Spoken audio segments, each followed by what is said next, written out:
Hi students, welcome back to our channel Achieve Excellence in Commerce by Mansi सवेरी। आज हम account के debit and credit के लिए rule सीखने वाले हैं, जिसे हम गोल्डन रूल्स ऑफ अकाउंट्स भी कहते हैं, क्योंकि अगर आपको ये रूल नहीं समझ में आते हैं तो क्या डेबिट करना है, क्या क्रेडिट करना है, ये आप समझ ही नहीं पाओगे। तो हमने पहले सीखा है कि पर्सनल अकाउंट्स में कौन से आएंगे, कौन से नेचुरल पर्सन्स होंगे, कौन से लीगल आर्टिफिशियल पर्सन्स होंगे, ठीक है। उसके बाद हमने सीखा था रियल अकाउंट्स में गुड्स कौन से आएंगे, गुड्स के अकाउंट्स में, एसेट्स के अकाउंट्स में कौन से अकाउंट्स आते हैं, और लास्ट में हमने सीखा था नॉमिनल अकाउंट में कौन से अकाउंट्स आएंगे, ठीक है। कौन सी इनकम होगी, कौन से एक्सपेंस के अकाउंट्स होंगे, वो सारी चीजें हमने सीख ली है। तो आज हम उसी के अकॉर्डिंग टू रूल्स सीखने वाले हैं। So there are only 3 rules, ठीक है। सिर्फ हमें 3 रूल्स यहाँ पे सीखने हैं। Number first, personal account. तो चाहे वो लीगल आर्टिफिशियल पर्सन हो, चाहे वो नेचुरल पर्सन हो, आपको एक ही रूल यहाँ पे अप्लाई करना है। डेबिट द रिसीवर, अच्छे से देख लो, debit the receiver and credit the giver, credit the giver, ठीक है। ये हमारा पहला रूल है, debit the receiver, credit the giver. अगर पर्सनल अकाउंट है तो जो भी रिसीवर होगा उसको आप डेबिट कर लो, अगर वो गिवर है तो आप उसको क्रेडिट कर लो। सो दैट्स इट, ये आपका पहला रूल यहाँ पे कंप्लीट हो गया। चलिए, दूसरा रूल है हमारा रियल अकाउंट। तो रियल अकाउंट में आपको पता ही है, गुड्स एंड असेट्स जो है उसी के अकाउंट्स आते हैं। रियल अकाउंट में कौन से अकाउंट्स आते हैं, गुड्स एंड असेट्स। तो अगर गुड्स एंड असेट्स जो है वो फर्म में आएगी, ठीक है, मतलब डेबिट व्हाट कम्स इन, अगर आएगी तो हम डेबिट करेंगे। So debit what comes in and credit what goes out, credit what goes out. अगर गुड्स एंड असेट आपके फर्म में आएगी तो आप डेबिट करना, और अगर गुड्स एंड असेट आपके फर्म से जाएगी तो आप यहाँ पे उसको क्रेडिट करोगे। क्लियर, बहुत ही सिंपल से रूल है। और ये आपका थर्ड एंड लास्ट रूल, ये है हमारा नॉमिनल अकाउंट, नॉमिनल अकाउंट। और नॉमिनल अकाउंट्स में क्या क्या आता है वो आपको पता ही है, सारे इनकम एंड एक्सपेंस के अकाउंट आएंगे। तो अगर एक्सपेंस एंड लॉस है तो उसको आपको डेबिट करना है। सो यहाँ पे हम लिखेंगे हमारा rule, debit expense and loss. Expense जो भी है या लॉस जो भी है वो हर बार डेबिट ही होता है, उसकी डेबिट बैलेंस ही होगी। And credit income and gain, अगर इनकम है, गेन है, मतलब प्रॉफिट है, तो आपको वो क्रेडिट ही करना है, उसका क्रेडिट बैलेंस ही होगा। तो ये बहुत ही सिंपल से 3 रूल है। अगर आपने प्रीवियस वीडियोस नहीं देखे हैं जिसमें मैंने एक्सप्लेन किया था कि पर्सनल अकाउंट में क्या क्या आएगा, रियल अकाउंट में कौन से अकाउंट्स आएंगे, नॉमिनल में कौन से एक्सपेंस, कौन से लॉसेज आते हैं, तो पहले वो देख लो, उसके बाद ही ये रूल अच्छे से समझ में आएंगे आपको। चलो, तो अगेन एक बार क्विकली देख लेंगे। पर्सनल अकाउंट का रूल क्या है, debit the receiver, credit the giver, ठीक है, debit the receiver, credit the giver. Real accounts का रूल क्या है, debit what comes in, credit what goes out. अगर असेट एंड गुड्स जो है वो आएंगे फर्म में तो डेबिट करना है, और अगर जाएंगे तो क्रेडिट करना है। नॉमिनल अकाउंट, अगर एक्सपेंस एंड लॉस है तो आप डेबिट करेंगे, और इनकम या गेन है तो आप क्रेडिट करोगे। सो दैट्स इट, ये आपका थर्ड रूल। ये आपको अच्छे से लिख लेना है, अच्छे से लर्न कर लेना है। अगर आपको अच्छे से ये समझ में आ गए हैं, रूल आपके लर्न हो गए हैं, तो ही अभी आप नेक्स्ट इलिस्ट्रेशन स्टार्ट कर पाओगे, ठीक है। तो शुरू करेंगे illustration number 10। In which account the following transactions will be debited and credited in the books of Ranchod describe? चलिए, सो यहाँ पे ट्रांजेक्शन दिए हैं, कौन से अकाउंट में वो डेबिट होगा और कौन से अकाउंट में क्रेडिट होगा, वो विथ एक्सप्लेनेशन आपको लिखना है। सो मैंने यहाँ पे डेबिट एंड क्रेडिट के लिए टेबल ड्रॉ कर लिया है, एसआर नंबर, ट्रांजेक्शन जो है मैंने लिख लिया है। चलिए, अभी यहाँ पे रूल लिखे हैं। सो पर्सन अकाउंट का रूल क्या है, जो भी रिसीवर है उसको डेबिट करना है, तो यहाँ पे लिखा है बेनिफिट रिसीवर पर्सन। अगर वो रिसीवर है तो डेबिट होगा, अगर वो गिवर है तो क्रेडिट होगा। तो ये पर्सनल अकाउंट का रूल है पहला। उसके बाद रियल अकाउंट का रूल है, goods and asset comes in, अगर आएंगे तो डेबिट, और अगर goods and asset goes out है तो वो क्रेडिट हो जाएगा। क्लियर।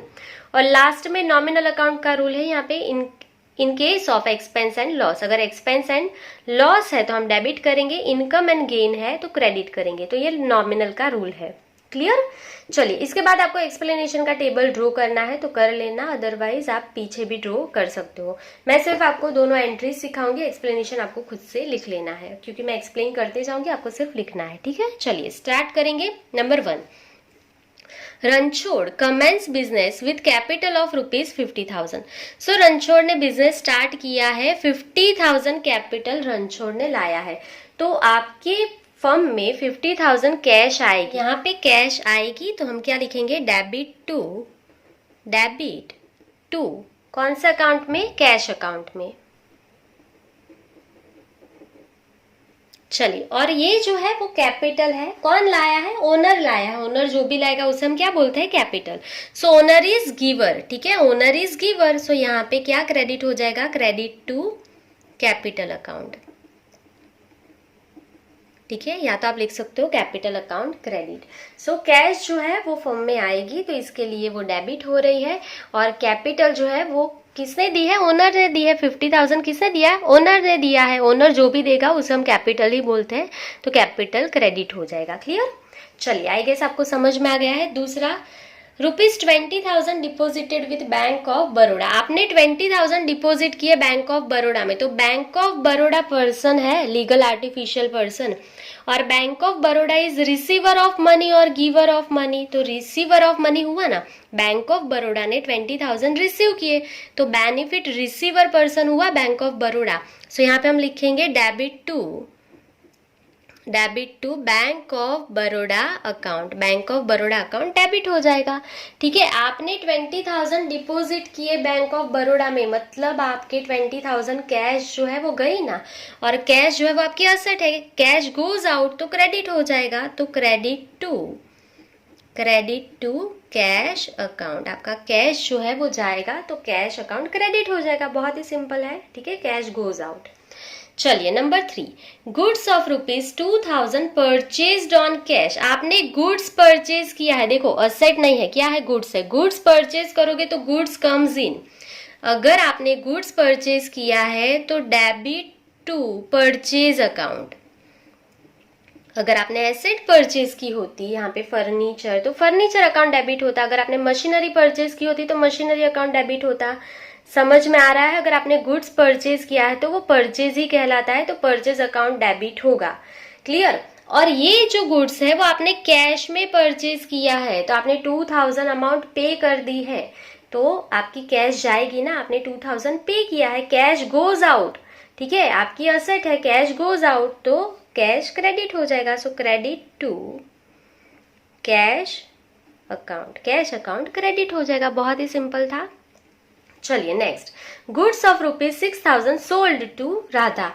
यहाँ पे देखो सिर्फ और सिर्फ पर्सन का नेम लिखा है, कैश वर्ड का यूज नहीं किया है। सो ये ट्रांजेक्शन कौन सा हो गया, credit transaction.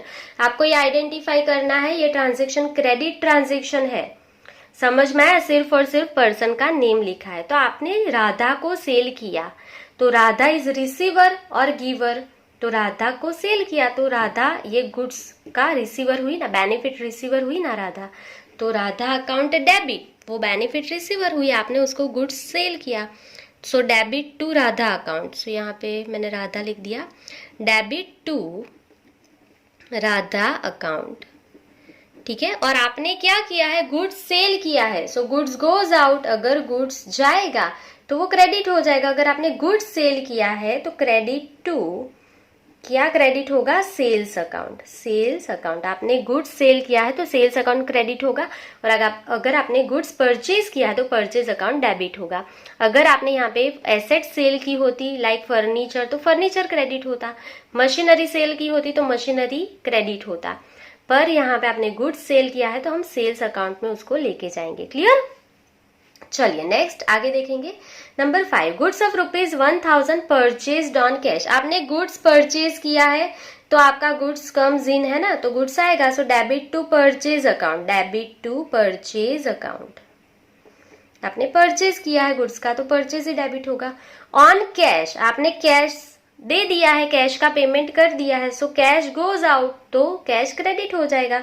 So credit to, ये कैश ट्रांजेक्शन है, क्रेडिट टू कैश अकाउंट। चलिए next number 6, goods of ₹2000 purchased from Meera. Meera के पास आपने परचेज किया है गुड्स।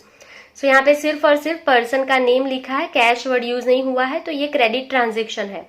आपने गुड्स परचेज किया तो goods comes in, so debit to, आपने परचेज किया है ना गुड्स का, so purchase account, purchase debit होगा। किसके पास किया? मीरा, मीरा इज गिवर ना, मीरा ने आपको गुड्स प्रोवाइड किया है, ठीक है, तो Meera is giver, so credit to, ठीक है, जो भी गिवर होगा वो क्रेडिट होगा, so credit to Meera account. यहाँ पे देख लेना ये क्रेडिट ट्रांजेक्शन है, उसमें पर्सन का नेम आएगा ही आएगा, एक एंट्री यहाँ पे आएगी ही मीरा की। क्लियर? चलिए नेक्स्ट, परचेज फर्नीचर ऑफ ₹1000। आपने परचेज किया है पर गुड्स नहीं है, ये असेट है, तो यहाँ पे अगर आपने परचेज अकाउंट डेबिट लिख लिया तो गलत होगा। आपने असेट परचेज किया है तो असेट अकाउंट ही डेबिट होता है, सो यहाँ पे हम लिखेंगे debit to furniture account, furniture account debit होगा। समझ में आया?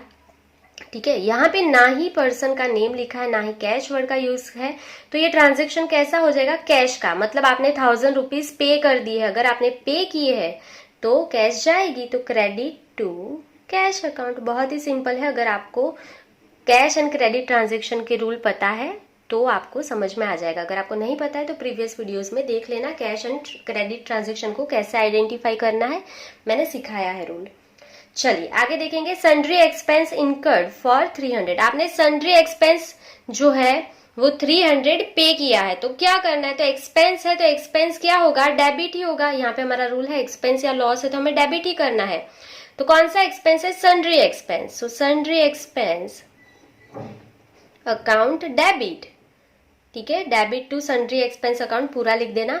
और क्रेडिट क्या होगा? तो आपने 300 पे किया है ना, तो क्या क्रेडिट हो जाएगा? कैश जाएगी ना, cash goes out, so credit to cash account, credit to cash account. Clear?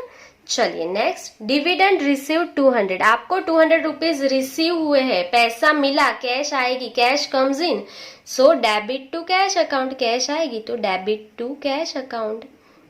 और आपको किसका पैसा मिला? सॉरी, डिविडेंड रिसीव्ड हुआ है ना, तो डिविडेंड बैंक में ही मिलेगा, सो आपको यहाँ पे डेबिट टू बैंक अकाउंट लिखना है, कैश अकाउंट नहीं आएगा, ये देख लेना, क्योंकि ये डिविडेंड है। ठीक है, अगर कमीशन, रेंट या कुछ भी रिसीव होता तो हम कैश ही लिखते, पर डिविडेंड मिला है और डिविडेंड जो है वो चेक से ही मिलता है। कोई भी कंपनी शेयर पे डिविडेंड जो है वो कैश में नहीं देती है, वो आपको चेक ही देगी, मतलब वो पैसा आपके बैंक में ही आने वाला है।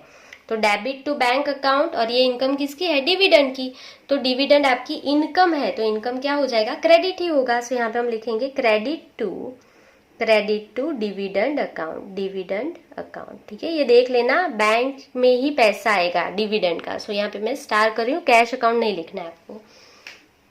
चलिए नेक्स्ट, वेजिस पे ₹200। आपने 200 वेजिस पे किया है, तो वेजिस पे किया तो आपके लिए एक्सपेंस है, एक्सपेंस है तो डेबिट ही होगा। सो कौन सा एक्सपेंस है? Wages, so debit to wages account, wages account debit हो जाएगा। और क्रेडिट क्या होगा? तो आपने पे किया है 200, आपने 200 पे किया ना वेजिस का, तो आपके पास से कैश जाएगी, कैश गोज आउट, सो यहाँ पे हम लिखेंगे credit to cash account, cash आपके पास से जाएगी। क्लियर? चलिए last, machine of ₹15,000 purchased from Ramesh brothers. So आपने मशीनरी परचेज किया है, ये असेट है, असेट परचेज किया तो परचेज अकाउंट डेबिट नहीं लिखना है, डेबिट टू, क्या डेबिट करोगे? मशीनरी लाए हो ना आप, तो डेबिट टू मशीनरी अकाउंट। ठीक है, परचेज फ्रॉम रमेश ब्रदर्स, यहाँ पे सिर्फ और सिर्फ पर्सन का नेम लिखा है, कैश वर्ड का यूज नहीं है, तो ये क्रेडिट ट्रांजेक्शन है। क्रेडिट ट्रांजेक्शन में एक एंट्री पर्सन के नेम की होगी ही होगी।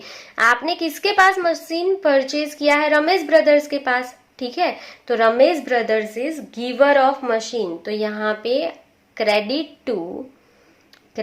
To Ramesh brothers account, Ramesh brothers account. ठीक है, क्योंकि वो गिवर है। क्लियर? Credit the giver. तो ये हो गई आपकी दोनों एंट्री कंप्लीट 11 नंबर में। एक्सप्लेनेशन अगर आपको लिखना है तो आप खुद लिख सकते हो।